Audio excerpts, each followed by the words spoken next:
A few weeks back, I took a trip to see a prefab home built by the company that has consistently landed on my annual top 10 list. They are building some of the coolest looking prefab homes available, both inside and out, and I like finding out what they're up to. So when I had a chance to talk to their founder, Jonathan,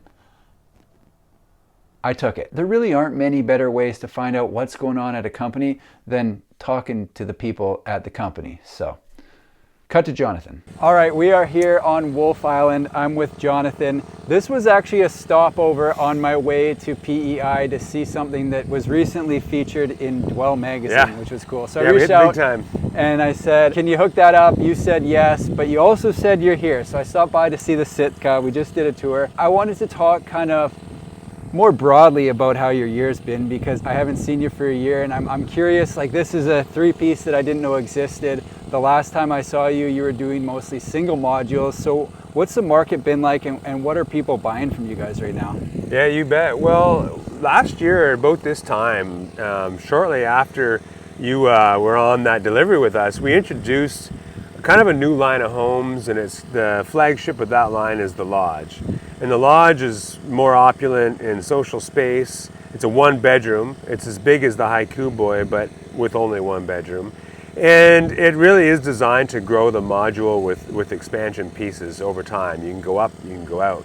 Okay. And that has been our main seller. Like, this is a Haiku Boy with the guest wing added. We're on a farm right now, multi-generational. There's an original farmhouse over there. They're growing, they're sprawling, they need the bed space, and that was why they went with such an efficient floor plan. Yeah. But the Lodge has been our #1 seller. Interesting. And the expansions. So you're going to see more multi-modular homes coming out of Lloyoll. We focused in on our single modular home, we got really good at it, then we started getting comfortable with our Pod Connect technology that we've been working on, and these homes go together fast and slick. We don't want to be spending forever on site. We need to be building at a factory. That's where we're good. That's right. So we got it dialed in. This is a 4-day install, three-piece home. That's crazy. Really fast. It's up and running. Like, you could move in now. Nice. Yeah. Now, you were mentioning when we were inside that you can deliver the module and then save up for the extra add-ons. Have people been doing that, or are they just going with the whole package up front? We're getting a mix. So the people who are considering expanding over the years are like the earlier parts of their life. They're like still hesitant to overcommit to the big building, and so they're even that way in the process of buying a house. They're moving slow. Yeah. So we have a lot of those conversations going. They're cautious. They want to put their money where it's going to give them the most value now, and they don't want to be house poor. And then they want to be able to expand. So most of our customers who've been driving this sales cycle have been doing everything at once. But I suspect the customer that wants to expand in the future, they're working their way up to it. And we're going to see a lot of those going out the door probably next year, just judging by the kind of conversations that we're having right now. Yeah. Okay. Now, tomorrow I'm catching a flight to PEI. I'm going to see the Scolly Cuboid out there. Yeah. Tell me what am I going to be looking at there? Oh man, I'm excited to see that. So such a cool project. We dub it Scolly North, and then really the Scolly was conceived of for that environment. You're looking towards Iceland on the northeastern shore of PEI, right? Okay. And I mean exposed. Yeah. So howling winds, you're going to find the trees are only about this tall, and they're old. They look like bonsai trees, but they're spruce. So the landscape now is like red, deep, rich tones, and our Scolly comes right out of that with its own red tones, surrounded by low, hardy, spruce undergrowth. And then we've developed, like we rocked in with a Haiku Boy, I think 4 years ago, and then we added a full height mud pod to it 2 years ago. And then last year we brought over a guest wing that has a media room, a couple bedrooms, a large bathroom, laundry setup, another coffee station. And it's not connected directly, but it's connected by a roof and an open air kind of linkway. And everything's kind of low as you walk through there. And if it's a windy day, you'll appreciate why. We kind of drop that roof down, because if the roof is up, you're going to get wet. Everything kind of comes horizontally. And the way we did it, you can kind of get from one to another in your slippers, but you're still going outside. Again, it's a multi-generational family. Yeah. It's kids bringing their kids. Right. Everybody wants to be able to isolate. Yeah. And that project, it's going to keep on going. They have a lot, like 20 acres there. They want to do more. We want to move back into the forest and put some up on stilts so they can look over the forest and look over the present houses. That's cool. Everybody gets a view. Yeah. Everybody gets some privacy. So this is a perfect example that I can show people of, they started with one, they added, and then they added, and they plan to add more as their family grows by the sounds of it. That's correct. Very cool. Yeah. Now, one thing people always ask about in the comments is, how is this going to hold up to a hurricane? And last time I was out there, last September, you were delivering a home on the beach pretty much, and there was a hurricane that was supposed to be arriving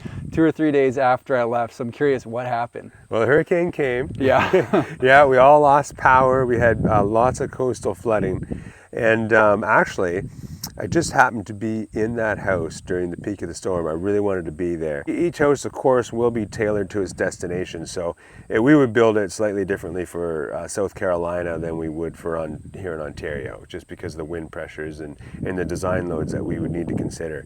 But I was up, it's the haiku boyd, salty haiku boyd with a mud pod and a garage that we also built a link to the garage. And I was up in the loft space there. They have this beautiful leather chair, recliner, and just listening to the storm kind of howl and watching the water come up. And it was awesome, quite peaceful. I stayed there for about 2 hours, actually. Did the water make it to the home? No, it didn't make it up there. Oh, cool. Yeah, we kind of built, like, that one was really close to our shop, as you remember. Yeah. So we got to really help them a lot in orienting the home, placing the home. And the lot was really low. And so before we did any work there, we went to where we were allowed to, the ordinary high water mark, and we just brought in rock. Right. And we built the property up, and then we put the home on that sort of infill. Yeah. Yeah. Oh, that's awesome. So that's the first one that I've actually talked to someone who was standing inside one of these in a hurricane. So good to know. You were mentioning you've got something planned for Colorado. Yeah. What's going on there? Yeah, so it's a lodge. Now we make 2 versions of the lodge. In the Atlantic Maritime provinces, we go up to 16 feet wide. Outside of there, we're 14 feet. So we're shipping a 14-foot wide lodge to Colorado. It's got to go on the side of a mountain. It's on Grand Mesa, so we're at 11,000 feet, which means we got to hurry up and get there. Yeah.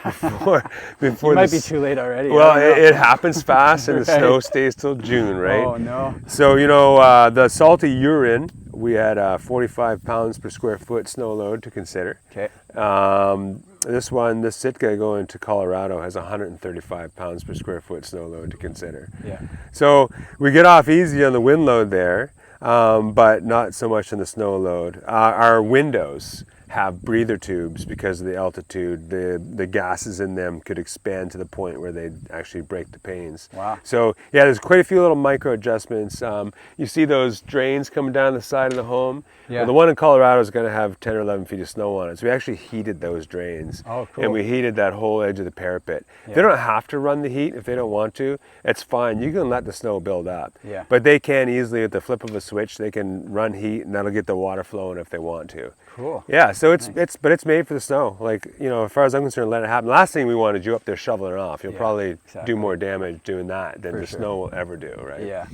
Now, before I go there, Lloy's kind of known for details. Is there any specific details inside the PEI home that I should be looking for that I shouldn't miss, I guess? Yeah. That I might? Well, there's a couple cool ones. So, in one room, we did a cool bunk bed setup. That was very customized to what the client wanted. But then also, of course, like everything in that house is quite techy. You can control the blinds from anywhere with your phone, for example. And you're going to notice on the water side that we did this really big screened-in porch. Cool. It's, I think it's about 30 feet long, and it projects out 10 feet. And so if it's buggy there, it means that there's no wind. Right. And the bugs can get bad fast, especially in the early part of the season.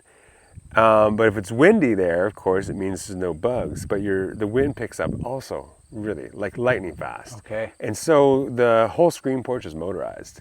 So at the click of a button, you can fold all those screens up and they'll be protected from the wind. If you don't do that, the wind will just terrorize those right screens. out. Yeah, it'll Okay. just rip them right out. Wow. So we couldn't really do the traditional spring or screened-in porch for this setting. Gotcha. It needed to be something that like was very, very responsive. Okay. Because the two problems don't exist at once. It's either windy or buggy. Yeah, exactly. I'm going to pick up some bug spray then. Yeah, I mean, sure. you're lucky. September, you should be good. Okay. But you never know. Okay, well, I'm going to head out of here, heading to PEI. Thank you for your time. This place looks amazing, and looking forward to watching what you guys get up to next.